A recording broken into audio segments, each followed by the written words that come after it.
Bonjour à tous et bonjour Madame Christine Goguet.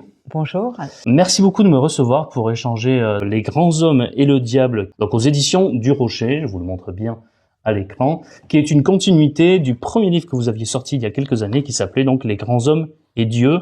Dieu, le diable, une continuité ou l'opposé. Est-ce que peut-être vous pouvez déjà nous présenter un peu l'objectif et le projet qu'il y a derrière ce nouveau livre, après le véritable succès de votre premier livre, Les Grands Hommes et Dieu?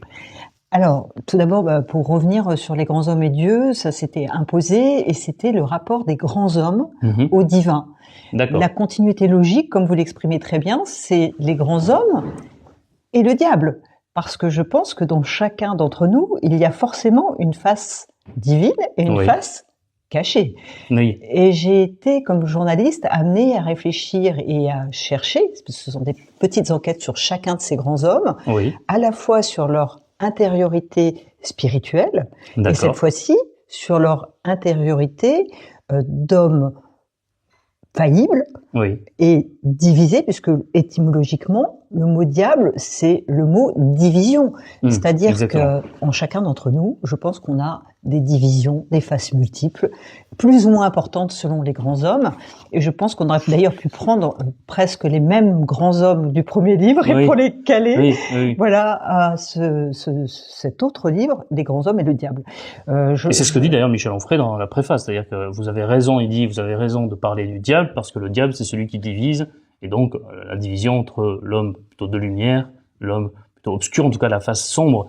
Et vous revenez donc sur la face sombre de plusieurs grands hommes dans l'histoire, mais pas que des hommes d'ailleurs, il y a aussi une femme, parce que vous parlez également de Simone de Beauvoir. Oui, alors mais c'est les grands hommes dans l'ensemble. Il y a plusieurs femmes, il y en a moins que les hommes, il faut quand même le reconnaître. Et Gabrielle Chanel aussi, par exemple. Voilà, c'est ça. Elles sont peut-être un peu moins divisées, elles sont peut-être un peu plus entières. Pour la plupart, j'ai eu un peu plus de mal à les trouver.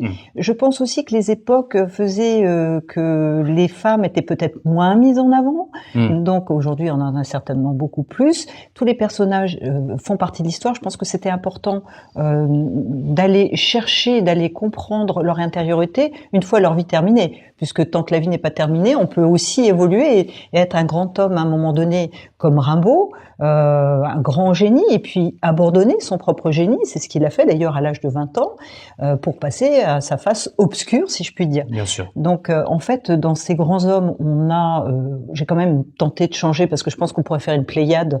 L'idée, c'est quand même une psychographie à chaque fois, c'est rentrer dans leur âme, dans leur éducation, dans leur époque. Et qu'est-ce que c'est qu'un grand homme déjà? Parce que c'est important de placer. C'est ça, c'était la question que j'allais vous poser juste après. Comment vous avez fait pour choisir?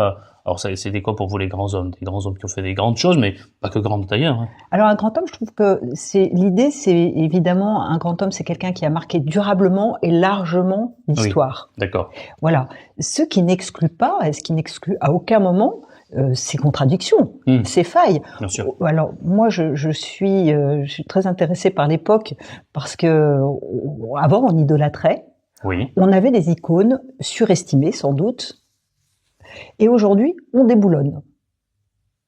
Intéressant. Mais moi je trouve qu'on devrait avoir un médium et une troisième voie, c'est-à-dire que on pourrait avoir ces grands hommes qui sont quand même des grands hommes. On peut pas dénier à Victor Hugo que c'était un génie, même si c'était un génie bourgeois, nous y reviendrons.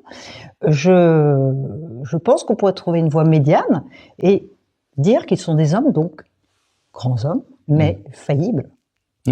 Comme chacun d'entre nous. C'est un essai qui parle de biographie, donc c'est la biographie des grands hommes. Ce que disait Michel Onfray, il dit ton livre est excellent mais terrible, et c'est vrai et faux à la fois, mais parce que je trouve qu'il faut pas oublier qu'un homme reste un homme, une femme reste une femme, avec ses forces, ses faiblesses, ses qualités et ses défauts. Après, il y a des gens qui ont dans ces grands hommes, plus ou moins de défauts, et qui peut-être n'étaient peut-être pas en tant que grand moraliste. Là, on va revenir à, par exemple, Rousseau, ou voilà. Vous pouvez pas être un grand moraliste et ne pas mettre votre action de manière conforme avec vos écrits. Bien Là, sûr. il y a une manière d'hypocrisie qui est quand même tout à fait blâmable. On peut prendre Picasso qui a détruit et déconstruit et maltraité ses femmes et une Bien partie sûr. de sa famille, en tous les cas, voilà. Mais ça n'enlève pas son talent. En revanche, venir prôner des idées extrêmement précises comme l'éducation des enfants par Jean-Jacques Rousseau, qui était quand même un grand moraliste, un grand philosophe des Lumières, et derrière abandonner ses 5 enfants alors qu'il a fait un traité pour raconter l'éducation de ses enfants, et les abandonner dans un orphelinat à l'époque qui s'appelle Les Enfants Trouvés, et qui à l'époque, c'est 5 enfants, hein, j'ai même pas un, c'est 5 enfants, qui les promettaient à l'époque à une mort certaine. Oui, c'est ce que vous dites dans le livre, c'est qu'ils pouvaient pas ne pas savoir que de toute façon, ils allaient être intelligents. Alors, c'est terrible, parce qu'à ce moment-là, on met pas en adéquation sa morale et ses écrits. Donc, on peut très bien être un grand homme sur des écrits, mais peut-être pas sur ceux-là. Donc, c'est ça là, pour moi, la problématique morale, en tous les cas, j'entends morale. Vous pouvez être un grand homme comme Victor Hugo, qui est un immense génie. Enfin, moi, j'ai une amie qui me dit « Oh non, je ne pourrais pas lire Victor Hugo, ça va me démoraliser ». Il y a des gens qu'on ne peut pas, à qui on peut pas dénier un génie, et à la fois se rendre compte que dans leur vie privée, il y a des zones d'ombre terribles qui équivalent et qui sont de leur époque également. Cette époque où les femmes étaient quand même extrêmement maltraitées, si elles n'existaient pas par l'intermédiaire des hommes, entre guillemets, c'était très compliqué pour elles de s'en sortir. Et là, vous avez un Victor Hugo qui a été un dominateur, qui en a profité, si je puis dire, mais ça n'enlève en rien ces discours généraux sur l'éradication de la peine de mort, la misère, etc. Donc il y a toujours un peu de nuance, je trouve. Il faut l'avoir, cette nuance, sur les personnalités et sur leur action publique, leur morale publique et leur vie intime et personnelle, voilà. Oui, et même dans la morale publique, alors vous l'évoquez peu dans votre livre sur Victor Hugo, mais même dans l'action publique et dans la morale publique, il a des grands discours, on pense que c'est quelqu'un d'intransigeant, il y a le fameux Napoléon le Petit, il y a ça de Victor Hugo.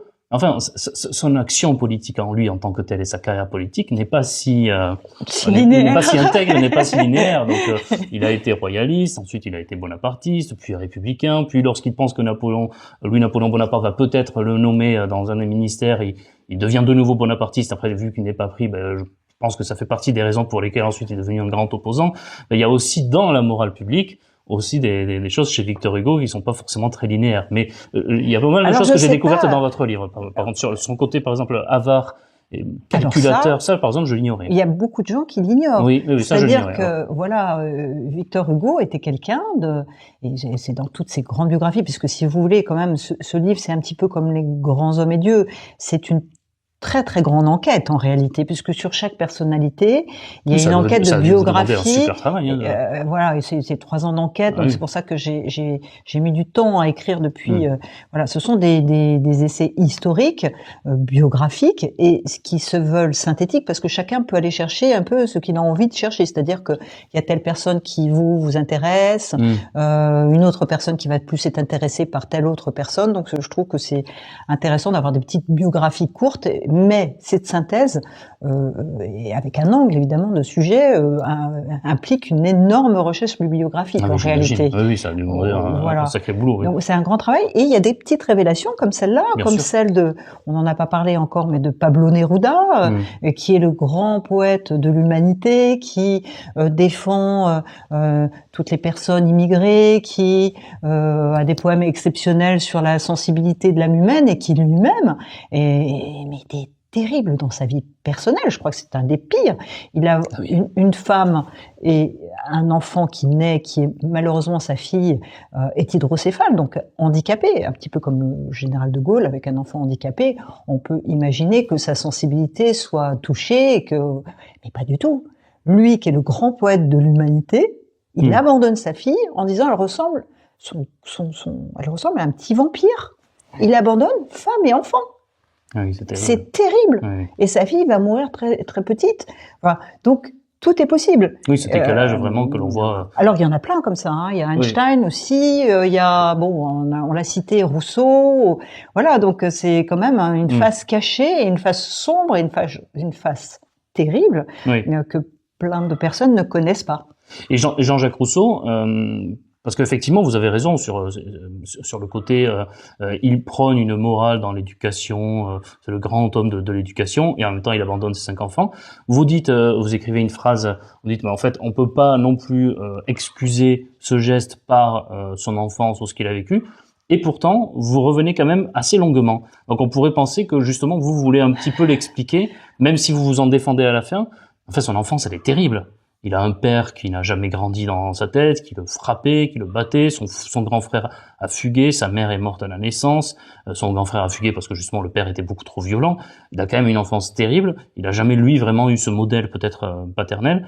Et à la fin, pourtant, vous dites, mais enfin, on peut pas l'excuser. Donc pourquoi en même temps revenir sur ce parcours? C'est ça qui m'a aussi surpris et en même temps intéressé parce que j'ignorais cette enfance assez catastrophique qu'il a vécue. Vous avez parfaitement tout compris. Je pense qu'on est le fruit de notre éducation. Rousseau perd sa mère à la naissance. Enfin, donc, d'ailleurs, il pense qu'il est le fautif de la mort de sa mère, puisqu'elle l'accouche et elle meurt en couche, qui était très fréquent à l'époque. Ensuite, il essaye évidemment de se rattraper avec un père, puisqu'il ne reste plus que son père. Malheureusement, le père est horrible. Le père orfèvre qui le bat. Donc lui, il a un modèle qui est sa mère qui disparaît et son père qui le frappe. Il se dit, je vais pas pouvoir être un bon père, puisque je vais ou les frapper, ou je vais pas, enfin voilà, à mon avis, dans son âme. Et donc il se dit, pour ne pas être un mauvais père, j'abandonne. Et d'ailleurs, il le dit à un moment donné, il dit, moi je n'ai pas la citation précise, mais il dit, moi je ne serai pas un bon père. C'est ça, c'est ce qu'il dit. Et sa belle famille. Je préfère abandonner. Ça plaît pas du tout à Rousseau, à Voltaire, Voltaire, qui est son ennemi juré et qui dit, mets en accord tes principes avec ta vie personnelle. Et je pense qu'il pouvait pas faire autrement. C'était plus fort que lui. D'ailleurs, ces histoires d'enfance sont des pulsions. En fait, on répète très souvent nos parents. Et pour Victor Hugo, c'est pareil. Son père est un général d'empire, sa mère est voltairienne, mais le père, il y a un côté catholique qui prend le pas à un moment donné et il répète totalement son enfance, Victor Hugo. Il a ce père qui est pas vraiment très présent dans sa vie personnelle, sa mère qui a un amant, Sophie Trébuchet, je raconte tout ça, mais tout le monde le sait. Et comme sa femme, Victor Hugo, du coup. Et sa femme va sortir avec son meilleur ami, un de ses meilleurs amis, Sainte-Beuve. Donc ces répétitions, ces schémas de répétition familiale sont très intéressants, et c'est pour ça que je dis, il y a une espèce de psychographie aussi. Le livre, il peut être lu à plusieurs étages. Un essai qui est philosophique, parce que quels sont ces grands hommes, pourquoi et comment, voilà. L'époque, parce que c'est une époque qui en juge une autre, c'est nous, on juge aujourd'hui cette époque qui est différente, et l'éducation qui fait de ce qu'on est, qui fait de ce qu'on fait de soi en réalité. Oui. Et Jean-Jacques Rousseau, certes, on peut l'entendre, il peut dire « je ne serai pas un bon père », on peut aussi lui répondre, t'es pas obligé d'aller jusqu'à 5 pour t'en rendre compte. C'est ça. Et il pouvait s'en rendre compte même avant ou après, au bout d'un an. Et attendez, ce qui est terrible, c'est que... 5, c'est terrible pour la femme, et puis ensuite pour les enfants qui l'abandonnent, Et ses enfants, ses propres enfants, auraient pu aussi être adoptés par un de ses amis qui voulait les adopter. Oui, c'est vrai. Oui, c'est ce que vous il le refuse pour rejouer quelque part ce schéma personnel. C'est terrible. Quand on pense à l'intelligence de cet homme, qui est soi-disant le philosophe des Lumières, comment est-ce qu'il n'a pas pu réfléchir à ça et essayer de s'émanciper de ce schéma familier? Oui, tout à fait. C'est facile aujourd'hui de porter des jugements sur des époques qui étaient totalement différentes et sur lesquelles, à l'époque, on pouvait pas porter ce type de jugement. Aujourd'hui, on a un autre recul, une autre vision, et je parle de l'époque qui en juge une autre, c'est beaucoup plus compliqué que ça. Et l'intelligence, c'est de la nuance, l'intelligence, c'est de l'adaptabilité. Et est-ce que vous pensez qu'il est nécessaire de savoir tout ça? En tout cas, ça permet d'expliquer leur œuvre. C'est-à-dire, quel est le but derrière tout ça? C'est de mieux comprendre leur œuvre, de le lire. Parce que certains pourraient dire, comme votre ami que vous avez cité, enfin maintenant je suis presque déçu par eux, je vais plus du tout même avoir le même regard sur leurs livres. Je vais plus lire Les Misérables de la même manière en sachant cela. Je vais plus lire les Confessions. ou l'Émile, ça c'est normal de l'éducation, mais même les confessions ou pour Rimbaud, de la même manière, est-ce qu'il y a ça derrière vous? Est-ce que vous voulez que les gens aient ça en tête pour les lire, ou c'est juste dans la nuance de ces grands hommes? Alors moi, en tant que journaliste, je voulais servir la vérité. D'accord. Je pense que c'est très important. Et pour lire leurs œuvres aussi de fiction, vous pensez que c'est important? Le travail de journaliste, c'est comprendre et expliquer. Bien sûr. C'est presque comme un médecin. Bon, on guérit pas, hein. Mais je trouve que c'est un rôle essentiel. Bien sûr. Vous portez un diagnostic et vous expliquez pourquoi. Après, moi, je suis pas là pour juger, je suis là pour bien sûr, porter ce diagnostic et vraiment expliquer pourquoi, au fond, et comment et pourquoi. Vous regardez Freud, qui explique la psychanalyse, et puis dans ses correspondances, qui dit la psychanalyse, ça soigne rien. Donc là, je dis, on peut séparer l'homme de son œuvre, parce que là, il y a un problème. Il y a une forme d'hypocrisie et de malhonnêteté intellectuelle. Quand Picasso, qui est un génie, évidemment, c'est le dernier grand peintre extraordinaire, voilà, maltraite ses femmes, maltraite sa famille, et est un génie quand même peintre, on ne peut pas séparer. Enfin, je trouve que il faut séparer, bien au contraire, il faut séparer l'homme de l'artiste et de son œuvre, et conserver l'œuvre, et porter un regard tout à fait lucide sur la personne. C'est pas le même sujet. Est-ce qu'on va brûler tous les Picasso parce que Picasso était un ogre, un monstre? Non, mais c'est ça. C'est la frontière, en fait, elle est floue entre le déboulonnage et justement la nuance. Je trouve que non. On discutait de ça avec une de mes amies qui me parlait de Colbert et de l'esclavage. Qu'est-ce qu'on fait? Est-ce qu'on détruit Colbert? Voilà, elle me dit non. Et je trouve que c'est très très intéressant. Les statues de Colbert, on peut les mettre au musée, expliquer qui était Colbert, mais on n'est pas obligé de les déboulonner pour autant. Ce n'est pas, je trouve que c'est pas un raisonnement de nuance et d'intelligence. Je crois qu'il faut regarder les choses telles qu'elles sont, pour justement qu'elles ne se reproduisent pas, pour expliquer ce qu'on peut faire et comment on doit le faire aujourd'hui. C'est-à-dire que voilà, des sujets comme l'esclavage, l'antisémitisme, des choses comme ça, en prenant ces icônes de l'époque, en expliquant les choses et en disant surtout, faut plus jamais que ça se passe comme ça. Voilà, ça c'est mon point de vue personnel. Bien sûr. Après, moi je suis pas là pour juger, je suis là pour trouver une voie médiane et pour raconter. D'abord, c'est aussi un essai historique, donc il faut replacer l'Église au cœur du village et raconter tout ça. Je trouve aussi ce qui est intéressant, c'est que bon, il y a quand même beaucoup d'écrivains dans le livre. Hein. Je m'en suis rendu compte après parce que un livre, c'est subjectif, donc c'est forcément le sujet est forcément subjectif. Et les écrivains, souvent, ils rêvent leur vie, hein, donc peut-être qu'ils brodent, qu'ils pensent autre chose, et donc ils mettent moins en adéquation leur vie personnelle avec leur leur œuvre. Et là, lorsqu'on lit le chapitre sur Victor Hugo, c'est assez éclairant. Mais sur Rimbaud aussi, c'est intéressant.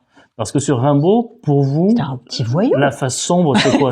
C'est qu'il est complètement arrêté d'écrire, ou c'est le fait qu'il était, comme vous avez dit, en voyou? Parce que parfois on présente comme mais c'est un petit voyou au visage d'ange. C'était un génie au visage d'ange.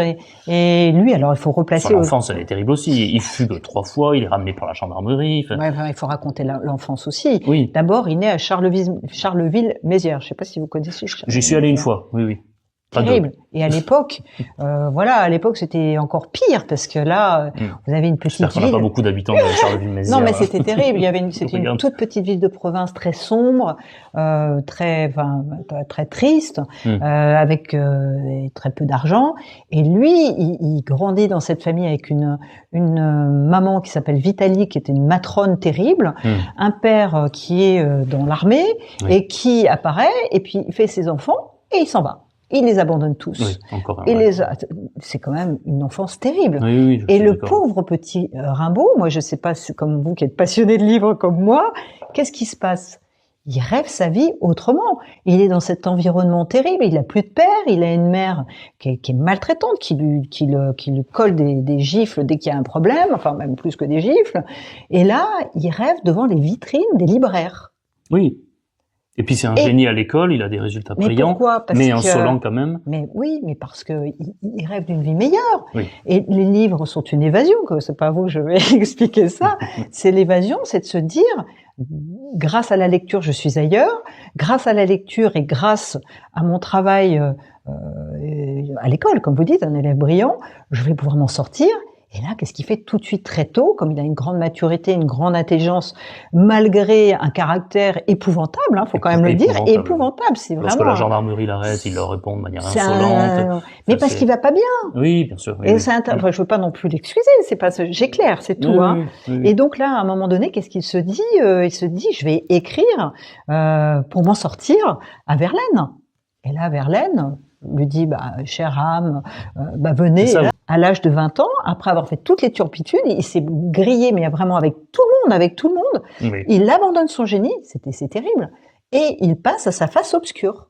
Et là, c'est ça que vous appelez la face obscure, c'est après. Après. D'accord. C'est pas sa jeunesse, son insolence, son côté il était déjà, il avait déjà ce côté-là. Mais ce côté petit voyou, ingrat, un peu malfaisant, on peut éventuellement le comprendre, puisque cette enfance terrible, sa mère horrible, son père qui les a abandonnés, mais carrément, enfin c'est quand même affreux. On peut se dire, voilà, il cherche à... Il aurait pu.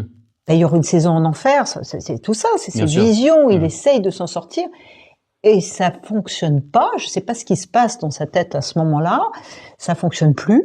Et là, il arrête complètement d'écrire. Et là, c'est fini. Son génie, il l'abandonne et il passe à sa face totalement voyeuse et totalement, même plus que voyou. C'est terrible.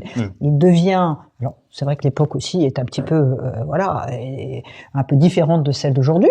Il devient trafiquant d'armes. D'abord, il part en Europe. Ensuite, il part en Afrique et là. Trafiquant d'armes, trafiquant d'ivoire. Oui, il pourrait y avoir un roman ou une série même sur sa vie d'après. Terrifiant. Et là, c'est fini. D'ailleurs, il va mourir très tristement. Il rejoint sa mère. Il a un cancer et il meurt amputé de la jambe. C'est une fin atroce à 37 ans, terrible. Le traitement des femmes dans ces époques-là, qui est sous-jacent au livre, parce que les femmes à cette époque-là, elles n'avaient pas beaucoup de choix. Soit vous étiez comédienne et vous devenez la muse d'un grand homme ou d'un mécène ou de quelqu'un de très fortuné, soit vous vous mariez parce que il n'y a pas d'autre chemin, sinon vous êtes voué à la misère ou le reste. Oui. C'est quand même une des époques terribles pour les femmes. C'est-à-dire l'injustice envers elle, on a l'impression qu'elle est presque mineure, parce que je parle de Zola qui avait une seconde vie à côté de sa vie officielle avec sa femme, lui qui est le grand profondeur des injustices, le j'accuse, les rebonds macquart, mais ça le dérange pas à côté effectivement d'avoir une vie parallèle et d'avoir trompé sa femme pendant autant d'années. Mais Victor Hugo, il le clame, il dit moi je suis un être libre de l'amour. Enfin quand même Victor Hugo, quand on regarde sa vie amoureuse, aujourd'hui ça ferait frémir. Oui. C'est un dominateur qui met sous cap. Il calcule tout. Alors il calcule tout. Alors là, la partie financière et monétaire, alors qu'il est fortuné. Il compte chaque sou, il compte les bouteilles quand il a de vin, lorsqu'il accueille ses invités. Il calcule tous ses contrats. Est-ce qu'on doit renoncer justement aux misérables, à Notre-Dame de Paris, sûrement parce que il était un petit bourgeois dominateur dans sa vie privée? Sûrement pas. Sûrement pas. En tout cas, ça c'est mon point de vue personnel. Je ne suis pas. Je ne suis pas. De toute façon, je ne m'érige pas du tout en juge sur le livre. Non, c'est justement ce que montre votre livre, c'est que vous ne jugez pas, mais vous éclairez. Voilà, c'est pour ça que c'est un très bon livre que je recommande. Les grands hommes et le diable, donc de Christine Goguet, aux éditions du Rocher. Suite à Les grands hommes et Dieu, si vous ne l'avez pas lu, je vous le conseille aussi. On apprend plein de choses, c'est passionnant. C'est des chapitres courts, à peu près entre 10 et 15 pages à chaque fois, qui permettent d'avoir un éclairage sur chaque grand homme ou femme. Mais malgré tout, d'avoir ça en une quinzaine de pages, donc vous pouvez lire un petit chapitre chaque soir, ça s'adapte très bien. 2 dernières questions, avant de conclure cet entretien, chère Christine. La première, c'est la question d'Adeline. Si vous aviez fait votre propre entretien, quelles questions vous seriez-vous posées? Soit sur vous, soit sur ce livre, ou votre rapport à la littérature. Pourquoi la littérature, par exemple? Et je pense que je partage ce goût de la littérature Là aussi, je pense que c'est dû à mon enfance. Je vais rejoindre vous êtes Rimbaud. Dans le prochain livre, vous aurez un chapitre pour vous, là. Je me le ferai, en tous les cas. Non, écoutez, oui, je suis une lectrice d'abord, hein, ça c'est sûr. Je pense qu'on peut pas écrire sans avoir été lectrice. Je me suis lancée dans l'écriture journalistique parce que c'est évidemment, voilà, beaucoup plus simple, hein. Enfin, voilà, moi j'admire beaucoup les gens qui écrivent des romans et on a tellement de grands classiques, on en parlait tout à l'heure, qu'on ne peut pas, évidemment, enfin, en tous les cas, moi, je ne me sentais pas du tout d'écrire des romans parce que je trouve que quand on a lu Tolstoï ou quand on a lu, voilà. Non, mais c'est vrai, pour moi, c'est le plus grand. On ne peut pas écrire, ça vous rattrape. En revanche, un livre de journaliste, c'est très bien. Et mon enfance a été bercée par la littérature et pour des questions personnelles, je pense que la littérature m'a sauvée et elle me sauve encore d'ailleurs. D'accord. Bon, ben voilà. Très bonne question et très bonne réponse aussi. Et dernière question, si vous voyez une personne entrer dans une librairie et cette librairie aurait la chance et la particularité d'avoir tous les livres du monde édités depuis la nuit des temps, quels seraient les 3 livres que vous lui diriez? Il faut absolument ressortir avec ces 3 livres, soit des livres que vous avez lus récemment ou des grands classiques, mais évidemment, ces 3-là ne veulent pas dire qu'il n'y aurait pas eu d'autres, mais les 3 comme ça instinctivement. Il y en a beaucoup, hein. Il y en a c'est beaucoup. Compliqué, hein, d'avoir. Vous pouvez aller jusqu'à 5 si vous voulez. Même. Voilà, d'un panthéon de livres.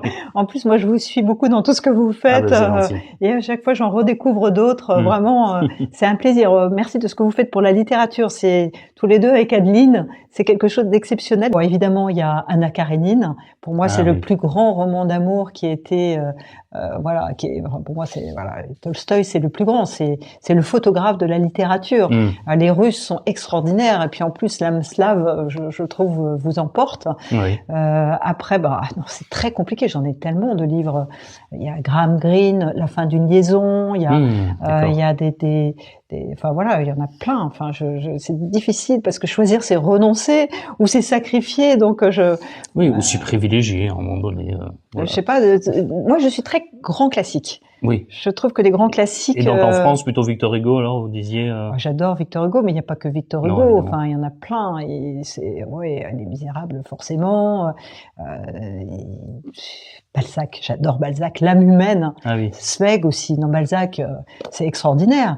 Je suis d'accord. Illusions perdues, le chef-d'œuvre total. Les Illusions perdues, c'est vraiment l'âme humaine dans tout ce qu'elle représente justement de positif et aussi de ses faiblesses. Bien sûr. C'est exactement ça. L'ambition. Enfin, il y en a beaucoup. Hein. Il y en a beaucoup. Bon, ça va être difficile. C'est déjà pas mal. On a Zweig, Balzac, Hugo, il y en a Karénine, Graham Greene. C'est déjà très bien. Les gens, s'ils ont ça déjà, ils seront déjà bien remplis. Merci encore pour votre accueil. Merci et encore une fois, infiniment. je rappelle votre livre, donc Les Grands Hommes et le Diable, aux éditions du Rocher. Et au moment où paraîtra la vidéo, soit il sera déjà en précommande, soit il sera déjà sorti. Donc voilà, courez chez votre libraire, vous l'achetez ou le commandez. Merci. Merci. Au revoir. Au revoir.